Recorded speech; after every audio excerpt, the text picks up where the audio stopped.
What up? What up? It's your boy ConserViz34. We're back again, and we this today we have our friend John Dix is going to be joining us again. He's in Alpharetta, Georgia, right now as we speak. We're going to talk about this show that just went down in Georgia, and we'll let him start off because he was actually there. But there's definitely some interesting things that went down for this show, including a thunderstorm right before it. So thank you guys for joining. And we're going to get John here connected. If you guys in the chat can let us know as well, if you can hear John, we're going to get John on the line here to give us his reaction. But thank you guys for coming. I know it's late on the East Coast, and it's a Tuesday, no matter where you are here. So, give me one moment here.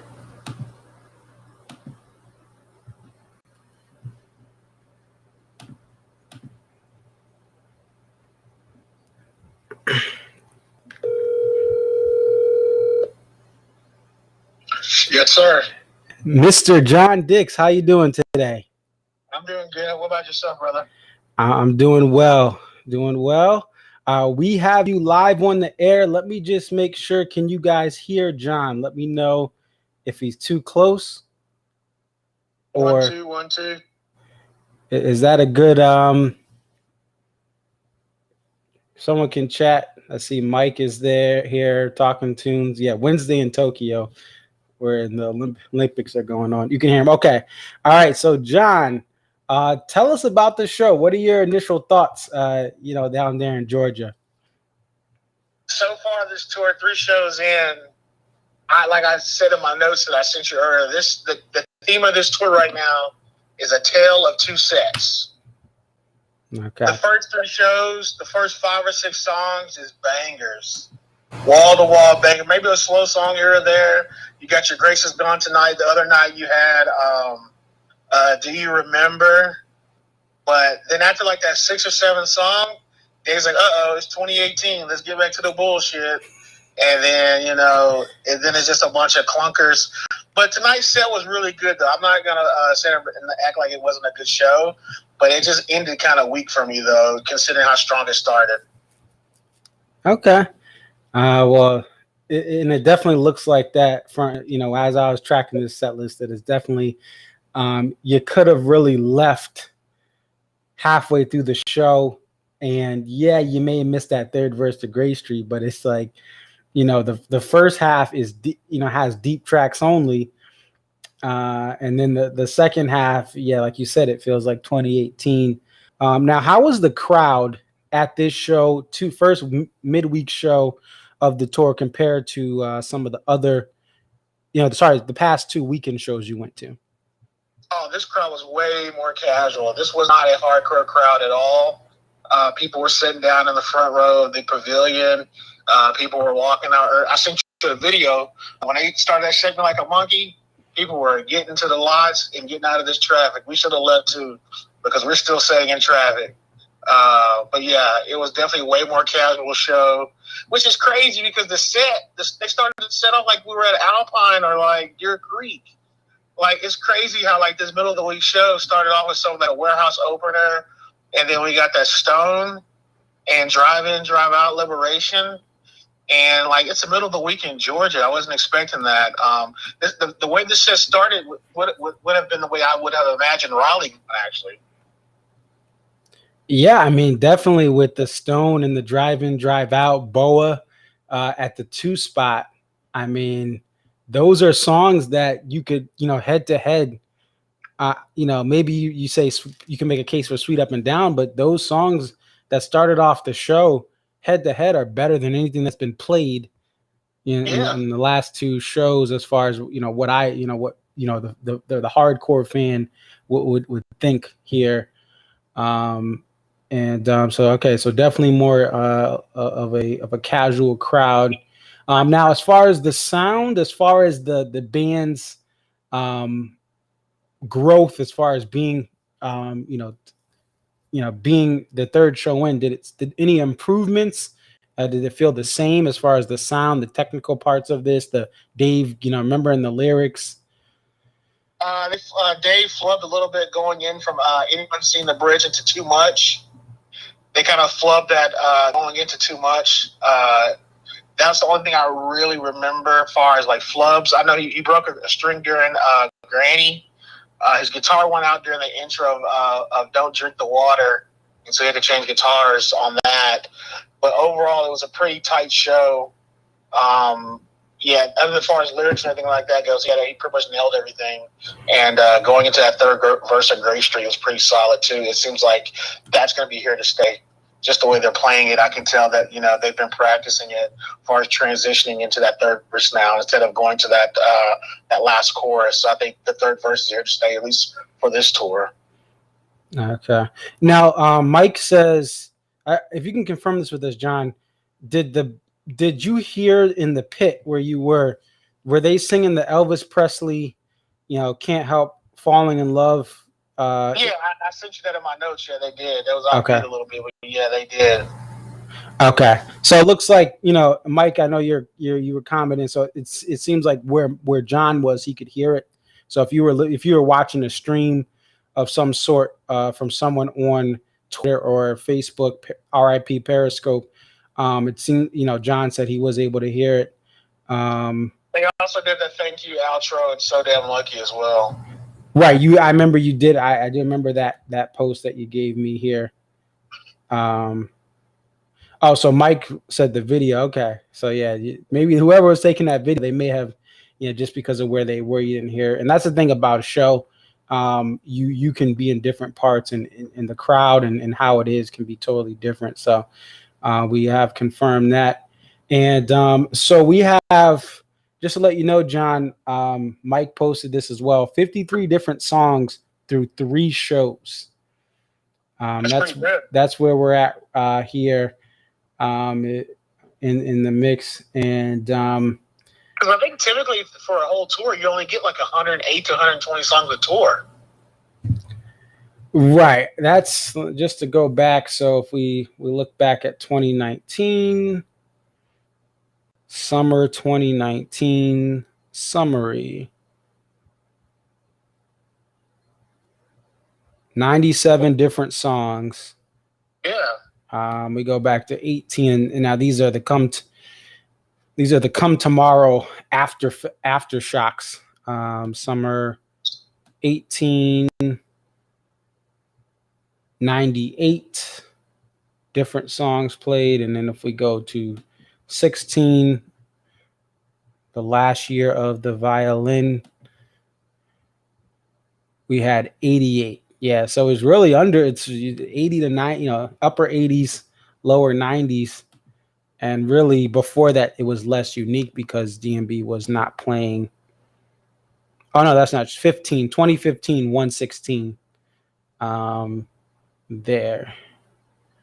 So yeah, you have about half the amount of songs you're probably going to get. Hey, let's hope for more. Shows I've already heard half the tour. Right. So, just we'll get back to you. Stay on the line, but one of the things that's interesting about this, and maybe you can comment on this, is that I actually like the pre-album road testing tours versus the ones when the album's out. And this so far feels like 2014, 2015, and 2016. It was kind of or actually I would say, let's just forget 14. 15 and 16, we got some of these road tested songs, just like they're testing Ocean and the Butterfly, Walk Around the Moon. But you only have a couple of these songs being road tested, and you're only going to get really three new songs. And I like that better. And I actually liked 15 and 16 better than 18 and 19, because you don't have a full album they're obligated to bust out 4 songs from or 5 songs from. And Windows is just a quick, it's in the encore, it's an acoustic, I don't even count that as a full song, just because it's, it's a special moment, and it's that setup. So what do you think? Do you like this idea here where they road test a couple of songs, where it's less of them and then you get more of a mix? Or do you like the album tours, when the album's out and they're busting out 4 or 5, some maybe 6 songs from a new album? I don't mind road testing when you're road testing songs like Crazy Easy, Joyride, Shotgun, Kill the King, Break Free. But I'm sick of these 3 new songs already. I'm 3 shows in and I'm sick of them. I don't want to hear them again. I'm done with them. They're not progressing at all. The Singer from the Window song is a buzzkill. The Ocean and the Butterfly, not feeling it. And then the other song that I don't even care to remember right now, not feeling it either. You know what's crazy? I think I saw someone say that Dave just recently mentioned that Ocean, was it Ocean or Butterfly? What's the other song that I don't care to remember? Walk Around the Moon. That Walk Around the Moon is the best song that he thinks he's ever written in his life. Did you read that? So that's in our group chat. D has said that he thought it was one of the best songs he ever wrote. Here. Who lied to him? Hey, it's better than Come Tomorrow, so I'll give him that. So the thing about it is, so I'm starting to equal Dave to your favorite rapper. So when your favorite rapper comes out, usually the rapper's first album is always their hottest album because they're hungry and they can still relate to the struggles of life and everything like that. So that first project usually is always going to be their best project. Right. I think Dave's songwriting, he's so comfortable and he has kids and he's older. I think his songwriting, I think he's just a different type of songwriter now. And I don't think he can tap into whatever he used to tap into in his teens and 20s. I don't think he can tap into that anymore because his songwriting, as of late, he has not wrote a good song, in my opinion. I can't think of the last good song he's written. It's ridiculous. I don't understand. How can he literally sit there with a straight face and say, this is the best song I think I've ever written? So here's what I'll say. I'm a spoken word poet, and I have not written nearly as many songs as Dave. But my first 5 or 6 songs or poems that I wrote were easy to write because I was going through life experiences. I wrote a song last year during the pandemic, and this was the first song I had written in about 3 or 4 years. I had writer's block. And to me, that's probably one of my best written songs just because of the challenge of it that late in life.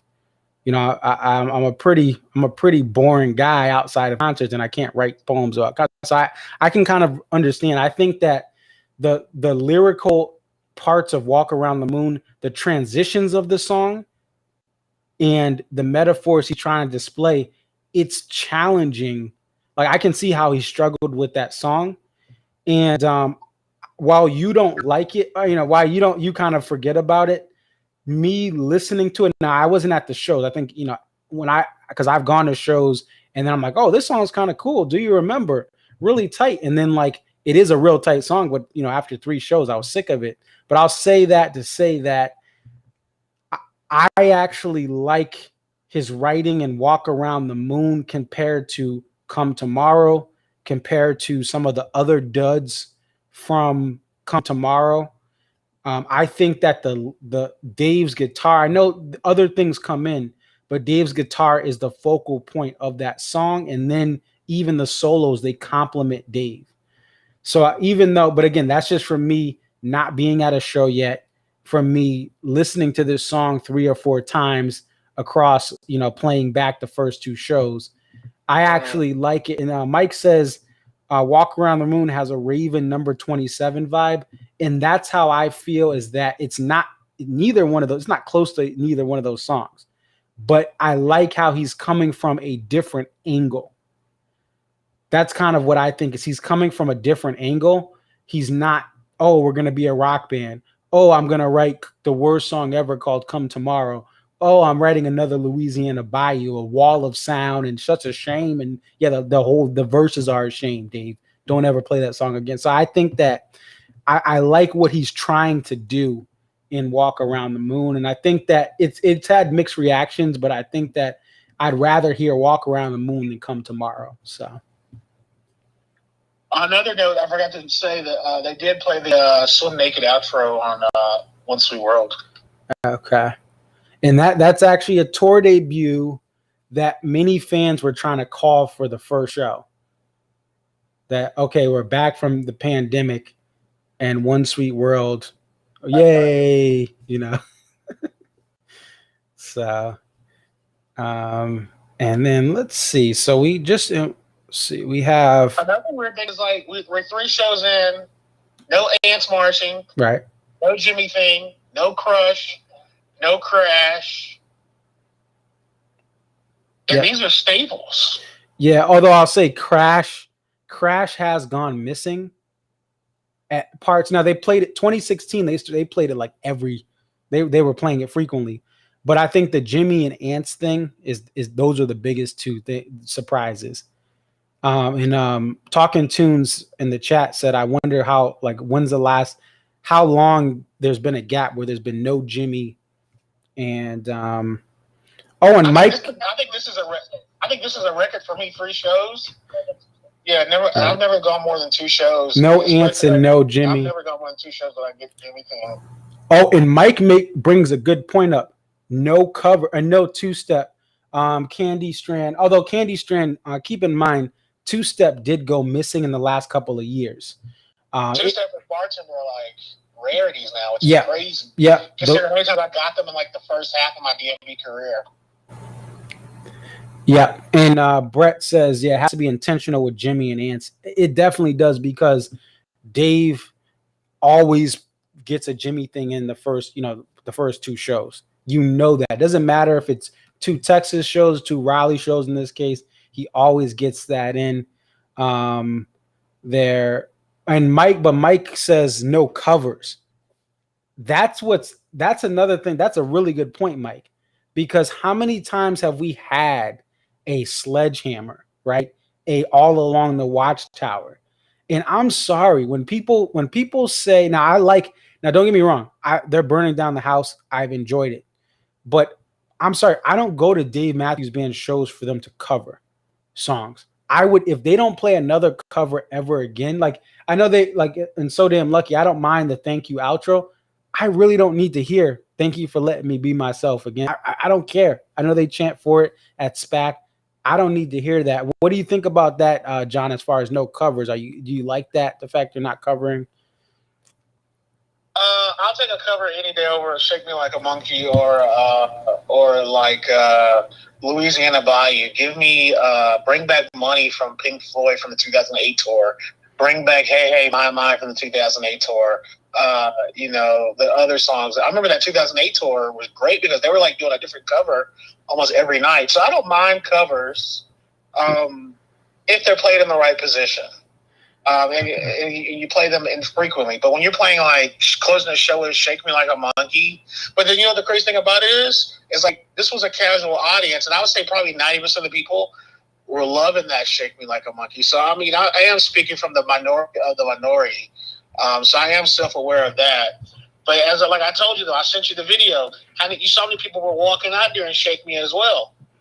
Yeah, I'm gonna play that. I'm going to play that video for everyone to,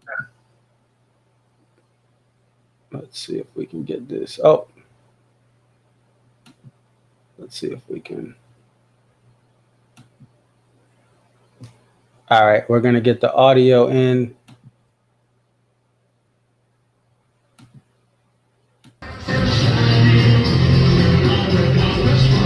All right, let me maximize this. Oh, it is maximized. Okay. So let's take a look, folks.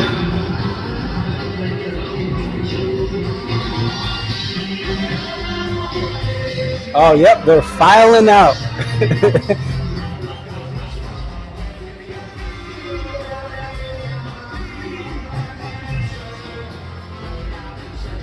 Yep. Yeah, so thank you for sending that. There, yeah. So wow, yeah, you see that. But you know what though? That's the thing is I think and this is the thing, my first DMB show in 2012, I had limited interaction with the live music. I was all about you know, the mixed CDs, the mixed CDs of DM, like mixed CDs back in high school would have an Ants Marching. They would have a Say Goodbye, a 41, but it was the studio version. No one's putting and again, I didn't. These DMB is a religion in Hartford when they used to have those shows. Like everyone went. It didn't matter. You didn't have to. It was like a football game. You didn't have to have tickets, but it would only be studio stuff that people would put in. Like no one was putting in a 20-minute seek up. So I'll say that I say that to set up the fact that when I went to my first 2012 show, my friend who brought me. I was like, yo, I love Tim Reynolds playing up, like playing his electric guitar, because I was into rock. I was into all of this high energy stuff that I had gone to see, from the punk rock to the alternate rock to the new metal to the old metal. That's what I was into. Even the hip hop shows I went to, like a Jay-Z, they had a full band, right? So I liked Tim, and I liked a song like Why I Am or Shake Me Like a Monkey in my first shows.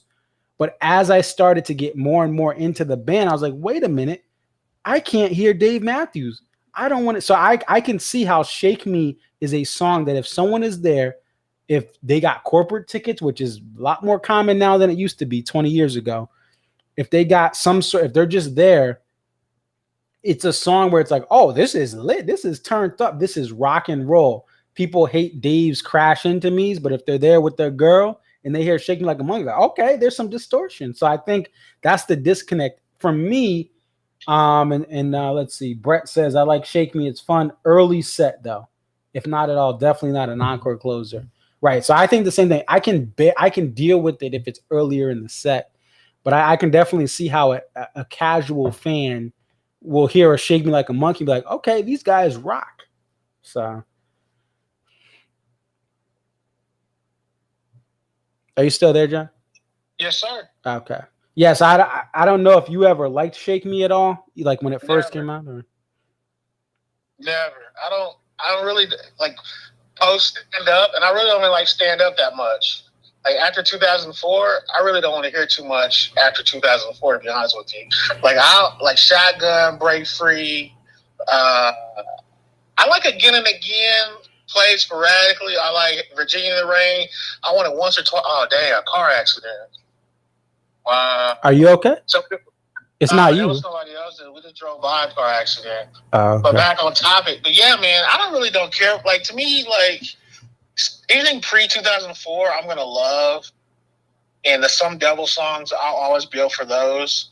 But everything post like 2004 is like hit or miss for me. I haven't been a fan of the band's like new music like really ever. And you always know that about me. Like I always tell you, I don't after post busted stuff. I really could live without it. Yep. Oh yeah. No, you've told me that. And to me, as a person who still goes to a lot of rock concerts, I don't go to DMB to get most of Big Whiskey or that rock sound. I like DMB because they are the best thing they do is the acoustic percussive sound of Dave and Carter. You could take away everyone else. You could substitute everyone else. I'm sorry. I mean, I know there's these.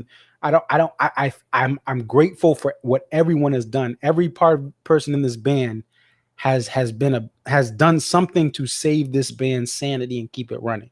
From Stefan to Buddy, who without him you have no band morale, to Tim, who even with his Tim CDC sound still adds some entertainment every night that I do appreciate.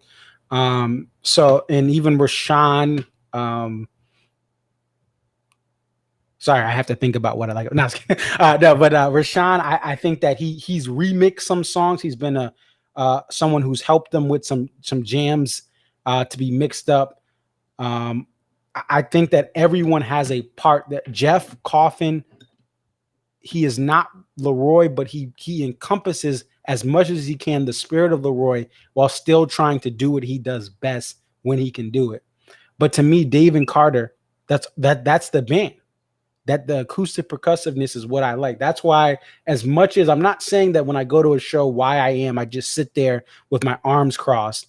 But all I'm saying is that what I like is that acoustic percussiveness, the jazziness of DMB is what I go to see them for. I don't go to see them to try to be a wannabe rock band, which sometimes it seems like, some of the songs like Don't Drink the Water, for example, has turned into like this dun dun, and you have these loud harmonics, like they're trying to be a metal shredder type.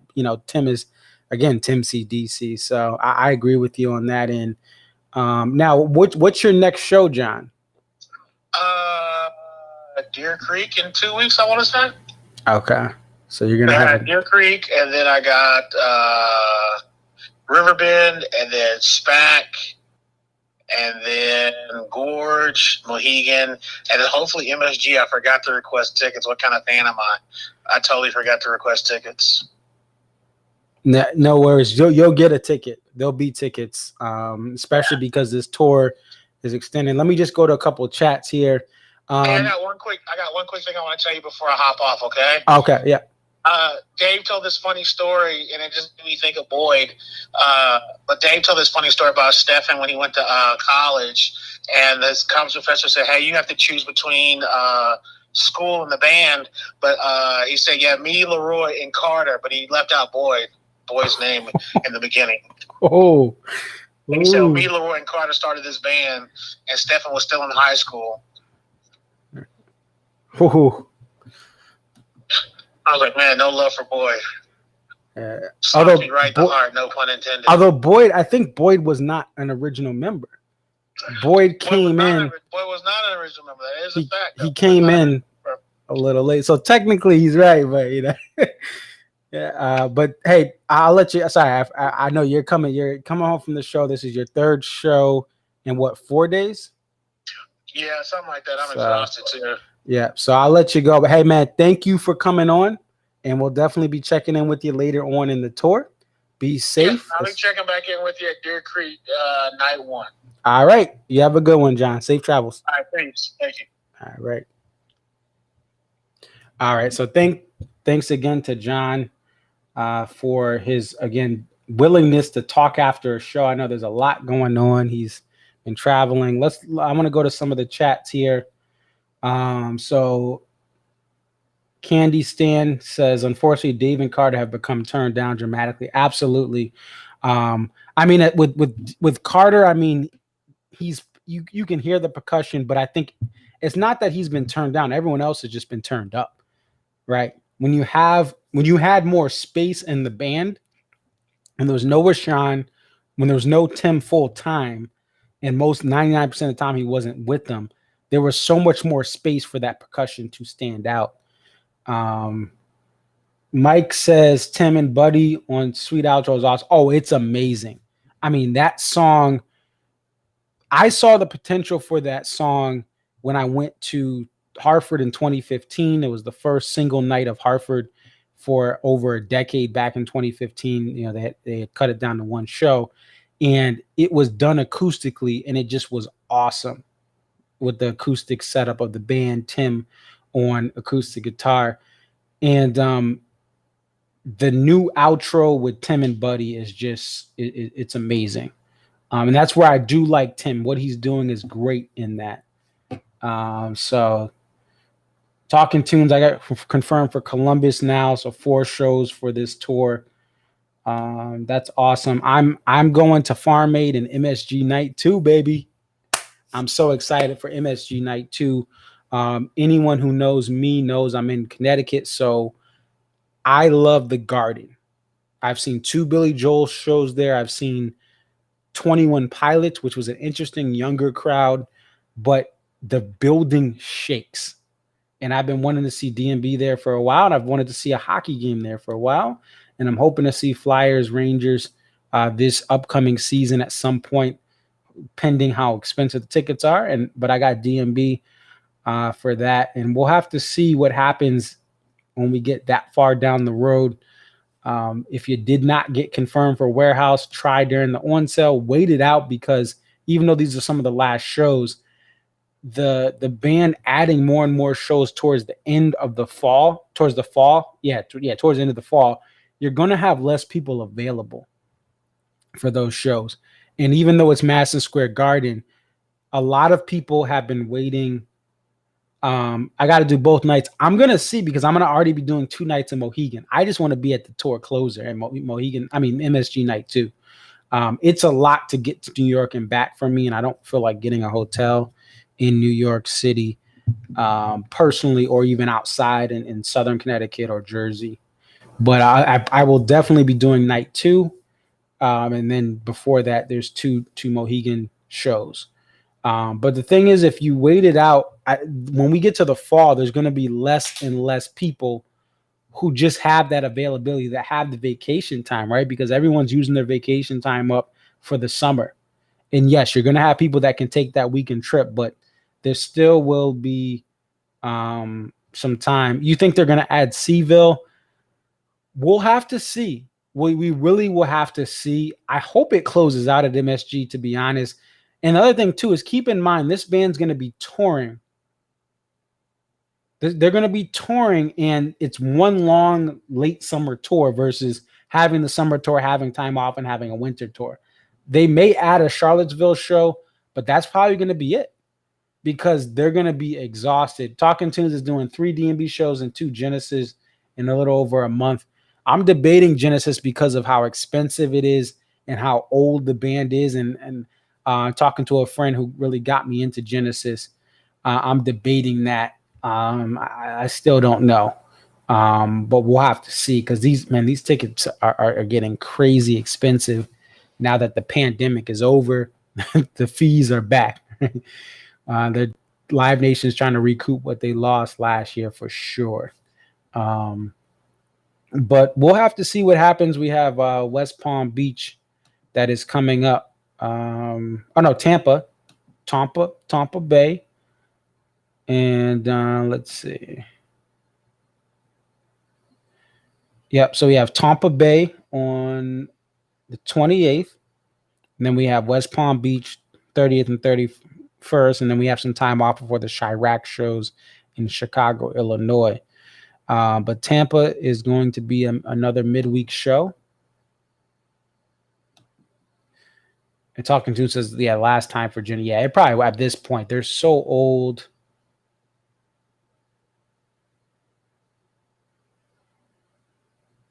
Oh, Mike says if the pandemic was over, the American government would open the border. Touchy subject. Mike, what's the latest? Didn't you say something about vaccinated? Didn't you say that there was something about if you're vaccinated, you guys will be able to come over from Canada? Or did that change as far as being able to get over? Because I wasn't sure if there was something on that end. But yeah, and there is a concern, as we're waiting for Mike to comment, about Mike's in Canada. And by the way, those wildfires, the wildfires hit us yesterday from Western Canada, Central and Western Canada. They hit us, and we could smell the smoke. And this happened last year. We had some sunsets with smoke from those fires. But we actually smelled the smoke. Like people were all looking out, like trying to see what was going on. And we had there's no brush fires or anything here. But that smoke, it came all the way to Connecticut. Now, sometimes you get that in upstate New York and the Midwest and the northern parts of the northern Midwest. It comes over from, the Pacific Northwest in California. But we got the smoke from Canada yesterday. Border is opening to America to American organized Americans yet to reciprocate, and there the border remains closed until at least August 21st. Oh no! Oh, that's what you meant. Okay, so the August 9th we can go over. Oh, so you got the smoke up there. Yeah. So just, and for those going to the gorge, just please, I cannot stress this from my trip in 19. Please be careful if you're be careful if you're parking in grass. Like when you go to the gorge, pull over to take that picture. Be careful that your vehicle is not in grass or brush, or depending on the conditions there. Be careful with any. Just don't even set a fire if you don't need to, because any sort of thing down there with wildfires could destroy not only gorge, but just it impacts so many people. Please be careful if you're going to be in the Pacific Northwest. They are having just record after record years, the last couple of years as far as the size of these fires. Oregon, Portland, Oregon, and Seattle, Washington last year had just darkness. So did San Francisco. So just please be careful if you're out there. Another concern, and again, I try not to talk about this, but there is this concern with what's going on about the ban. And I joked on Twitter that Dave, hey man, he's, because of this threat of COVID, Fauci lifted up, raised restrictions, and now they're busting out the Stone and One Sweet World and Best of What's Around. Like it's like this is the last show. But obviously the ending was not like the last show. And thank you to Bobby Scheidel. I hope I'm not pronouncing that wrong. Thank you for subscribing. I just got notification there. I'm concerned. I don't know what DMB is going to do if there is a positive COVID test in their group. I'm concerned about that because Foo Fighters delayed a show. We know the Delta variant is up, and I know the band itself is vaccinated. The crew, I don't know. I honestly don't know. I'm sure they've encouraged their crew, but I want to be optimistic. I had a doom and gloom mindset at the beginning of this year. Who didn't, right? There were some people who were definitely, and I was wrong, but anyway, it's just there is a concern, and it's not necessarily that you have the band and you also have these states. Talking Tunes, keep an eye on Florida. Now Florida, because they're coming through now, they should be good. This is actually, it's better that they're doing Florida now, because in a week or two, who knows? But Florida also doesn't have as many restrictions. But like Jacksonville, I was watching the news, their hospitals are filling up, and that's the concern. Regardless of what your opinion is, the reality is, regardless if you think mask, no matter what, I'm not here to debate that as much. But if there is something the band decides to do, that's out of our hands. If there's something that local governments are going to do, that's kind of out of our hands, especially Washington State. I still think that the tour will go on, but there is an ever-present concern on what is going to happen with what is going to happen with this tour. What if someone tests positive? And it's not about, oh, they're all vaccinated. If this band does what the Foo Fighters does, it could leave a show shut down. Rob has been wearing, I should have asked John about this. He's been wearing, I've seen some pictures where he's wearing a mask just because he doesn't want to catch this. Because if he catches it, he's with Dave and, Buddy very frequently, right? So if he catches this and then it makes Dave or Buddy get positive, who knows what they would do, right? And who knows the severity of it if they're vaccinated or not. So it doesn't matter what you think about this, or I don't think we need masks, all this. If this ban has a hard stop, guess what? It's a hard stop. So I mean, again, I'm glad that at the worst case, fans have been able to experience this ban. A lot of diehards flew out to the North Carolina show. Some flew out to this show.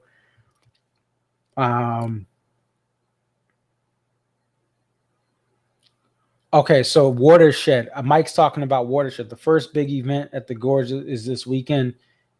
It's their massive country festival. We will see how it goes. Yeah, Watershed is that country music fest that is at the Gorge. That's been one of the recent in the last decade. One of the recent things they've done to get make the Gorge a destination outside of Labor Day weekend, because outside of that weekend, you have Fish that does it sometimes. You have some other bands, but Watershed has become a yearly event, right? Fish doesn't play every year, right? Pearl Jam doesn't even do the Gorge, to my knowledge. They've done stadiums. So you have really DMB, and you have Watershed, and you have the EDM festival. Sasquatch is no longer running. That was another kind of festival they did, but we'll see how it goes. I have to look at the reports. Thank you, Mike, for reminding us of that it is a fest there. Any other thoughts or comments? I think John said it all. It's a tale of two sets. In 2016, we did get some kind of rotations where you had a Sugar Will and you had a Crash Into Me in the same night, which is actually my show in 2016 in Mansfield. I got both of those. But I'm okay with what they're doing. Like for instance, Cornbread. I'm not a fan. I'm not a huge fan of Cornbread. Louisiana Bayou. I really think that song should go away, but they're doing so many other stuff that it's like you could have that, which the fans react to. Fans love Cornbread. They love Shaking Like a Monkey. But and then you have the diehards like me that like the Stone and Best of What's Around. So Mike is saying tons of Canadians are selling tickets to Watershed because they can't go. Oh, I bet. Because the Gorge, I know you're in Canada, so you know people that are coming from you, but because Vancouver, British Columbia, Alberta, those provinces are very close to the Gorge. So I'm sure that, that's their taste for a lot of those two provinces that are the two south and southwestern Canada. Those are the two provinces that, hey, they may, a lot of acts do Toronto, right? But Toronto is hundreds of miles away. It's 2 time zones away if you're in British Columbia. So, you go down to the Gorge, you go down to Seattle, but you can't do that. So don't do it. Says Louisiana Bayou can't go because it's too perfect for Buddy. I mean, the breakdown is pretty cool, but the thing is, there's so many other better Buddy moments, like Lying in the Hands of God, right? You have other moments where they can incorporate Buddy if they wanted to. So yeah, I get it. Like that jam, it's bumping, but the song itself is just, it's 95% of it's a waste of time. And one thing I'll say is this too. I've said this so many times, but Satellite would be better with Buddy. Satellite would be better with Buddy if they put him on keys, turn him up, turn Dave up, turn Tim down. We don't need Rashawn for 95% of that song and have Jeff be Jeff. If you listen to Live Tracks 31, if I could recommend any live tracks to buy, it's Live Tracks 31. That is just an amazing sounding live tracks. Maybe not the best, but that Satellite has Butch playing more present in the mix in Dave.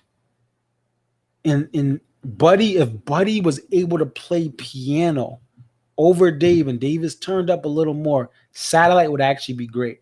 Mike says Bayou with Buddy and Robert Randolph at the Gorge would be fun. Yeah. Again, this is why, don't get me wrong, Robert Randolph is amazing, and it's going to be a high energy moment, probably one of the highest energy moments of the weekend. Still, I don't care. Like, it still does not need to be done, right? I'd rather have Bella Fleck come out for anything, Victor Wooten come out for anything. Like, I even Robert Randolph for other songs. I know that's their bread and butter, right? That's that I've listened to the versions that Robert Randolph has guested in, including Weekend on the Rocks on Bayou. It's a high energy event. I still think it's a waste of a song on a set list. I still think it's a waste of a song. Bayou would be a better transition jam between two songs, right? Just the breakdown part of it. That's all we need. But I know everyone has different opinions, right? People like that energy. And like I said, the show is bumping. I can't deny that. I've never been a fan of Bayou, except the breakdown and some of the such a shame type stuff. Those, and it's like literally 30 seconds of those moments, and that's it. That's all I need. I don't need a full 5-10 minutes of it there. So we'll see what happens. We don't have, again, it's really right now, John said it the best, it's a tale of two sets. But I hope the Stone stays around and it's played frequently. I hope Bets of What's Around is played more.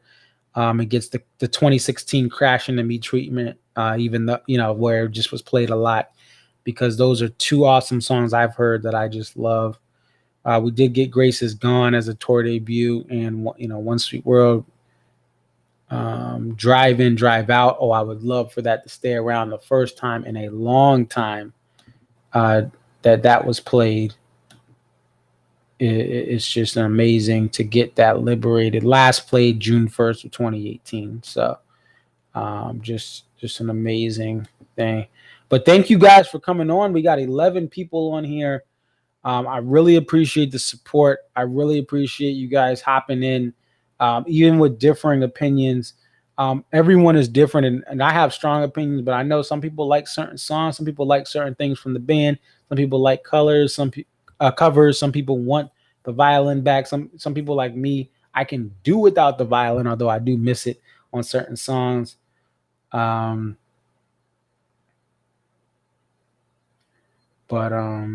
Yeah, so Buddy is a filler for that, because you have no fiddle. But thank you guys. Definitely like, comment, subscribe. I'm gonna try to do these as many times as I can. I will actually be at a concert tomorrow, so stay tuned, because I'm gonna be on the road and I can't bring this equipment with me. But I will be on the road because I'm going to a concert tomorrow. So stay tuned for that. I'll have some reviews and some things there. My first Live Nation concert, full capacity concert. I actually, for those of you who want to know, I still had concerts in 2020. As far as I went to a bunch of shows before the pandemic, and then in January, February, and then in October, I think it was October, September of 2020, I went to see Warren Haynes and Danny Lewis of Government Mule. So I never really, I mean, there was a big gap in my spring and summer, but I've been going to shows, and then there was some social distance shows at the beginning of this year. So this is my first full capacity show for music. But I've been to a full capacity section in a playoff basketball game. I've been to 2 comedy shows, full capacity. But I really, the music still went through October of 2020 for me, and then beginning of 2021 with Government Mule and with Humphreys McGee here, socially distanced. But I'm excited to get back to my first full Live Nation venue show tomorrow. Be safe, be well, just be ready. This is a summer where there's a lot of challenges for financially, right? The flights gone up. Mike may not be able to get in. I really hope you're able to get into Connecticut, to United States of America for the Gorge. There could be some postponements. It may not even be DMB. It may be, if you're going to Foo Fighters, it may be Genesis, right? It may be another. Oh, Mike. So I'll reveal it here. World premiere. I'm going to see Chris Stapleton tomorrow at Guilford, New Hampshire.